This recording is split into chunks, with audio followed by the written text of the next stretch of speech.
les rapports du GIEC, le groupe d'experts international sur l'évolution du climat, qui produisent des rapports quasiment 2 ou 3 ans. Ça, c'est la diapo que j'utilise dans mes cours, dans toutes les interventions que je fais. Je les ai citées. Si elles se poursuivent, les émissions de GES provoqueront un réchauffement supplémentaire et une modification durable de toutes les composantes du système climatique qui augmentera la probabilité de conséquences graves, généralisées et irréversibles sur les populations et les écosystèmes. Sans mesures d'atténuation autres que celles qui existent aujourd'hui, et même si des mesures d'adaptation sont prises, les risques de conséquences graves, généralisées et irréversibles à l'échelle du globe sera élevé à très élevé à la fin du XXIe siècle. Donc, degré de confiance élevé, c'est-à-dire qu'il y a un niveau de preuve scientifique très élevé là-dedans. Il y a des demandes d'admission, tu peux les voir. Ça, c'était les conclusions du rapport exécutif, donc le rapport qui fait 30 à 40 pages pour les décideurs en 2014. Donc, 2014, ça commence à dater. Et si on s'intéresse à où est-ce qu'on en est en termes d'alerte climatique, on peut aussi s'intéresser à des écrits scientifiques. Hein. Il y en a eu en 92, je vous ai juste mis les derniers. Donc, par exemple, un document signé par 15 000 scientifiques de plus de 180 pays dans le monde qui nous alerte sur les risques aussi d'effondrement de certains systèmes sociaux, d'effondrement de certains pays, notamment, par exemple, on peut penser aux îles, aux micro-îles qu'il y a dans l'océan Pacifique qui risquent totalement de disparaître. Et puis, chaque année, ils nous alertent. Alors, il y a plus de 15 000, maintenant, c'est 17 000. Hier soir, pour vraiment me passer une bonne nuit, j'ai lu le dernier qu'ils ont publié à l'automne dernier, qui est vraiment dramatique. Donc, la communauté scientifique essaye d'alerter les décideurs, notamment les décideurs aussi dans le milieu de la santé. Et pourtant, quand on regarde les GES à l'échelle mondiale, donc les émissions de gaz à effet de serre, ici, vous avez les émissions depuis 1990, donc elles ne cessent de croître à l'échelle mondiale. La petite décroissance que vous avez, c'est une décroissance des GES qui sont entre 4 et 7% à l'échelle mondiale, mais qui reprennent. Hein, il y a un effet rebond, l'industrie est repartie. Donc, on est de nouveau sur une pente croissante d'augmentation des GES à l'échelle mondiale. Si on voulait être en ligne avec les accords de Paris que le Canada a signé, que les pays d'OCDE ont signé, il faudrait une diminution annuelle de 5%. Donc, il faudrait un Covid par an pour rejoindre la trajectoire de réduction des GES. Je ne sais pas si vous imaginez le défi, mais il est vraiment immense. Malgré tous les avertissements qu'on connaît depuis au moins 20 ans, on continue d'émettre des GES. Donc, si on veut résumer, plus on attend, plus on émet de GES et plus les coûts sociaux, les coûts sanitaires vont être importants, les coûts économiques vont être importants, et puis on va devoir éteindre des feux importants à plein d'endroits. Si on prend un peu la situation dans l'Alberta actuellement, c'est ça, mais à l'échelle d'un pays ou à l'échelle d'une province. Et plus on attend, moins on va avoir de moyens et plus on va avoir de difficultés pour lutter contre les conséquences des enjeux climatiques.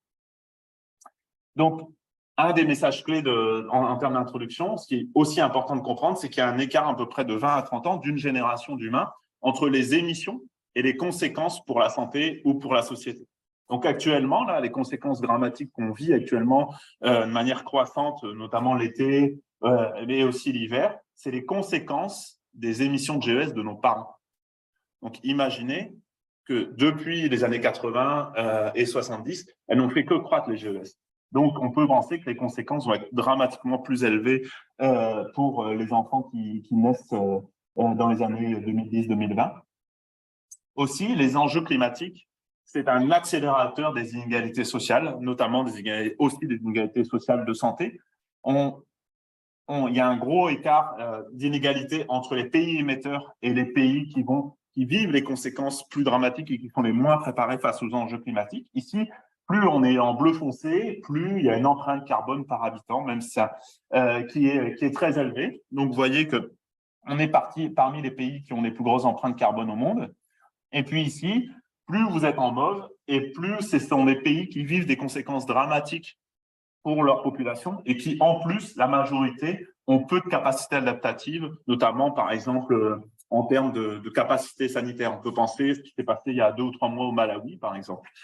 Donc, il y a des inégalités entre les pays émetteurs et ceux qui vivent les conséquences.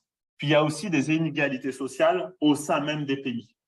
Quand on regarde aux États-Unis, au Canada, dans les pays de l'OCDE, L'indicateur d'empreinte carbone par habitant, moyen par habitant, il est très biaisé parce que, en fait, plus on a un niveau de revenu élevé et plus notre empreinte carbone individuelle est très élevée, voire dramatiquement élevée. Vous voyez l'écart qu'il y a entre le top 10% et la médiane des Américains hein, en termes d'empreinte carbone annuelle. On est plus qu'à 50, on est quasiment à 50 tonnes pour les 10% des plus riches parmi les Américains. Et au Canada, on est presque à 30 tonnes annuelles.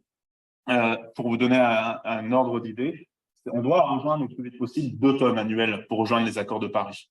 Donc, imaginez les efforts démesurés qu'on doit faire pour rejoindre les accords de Paris.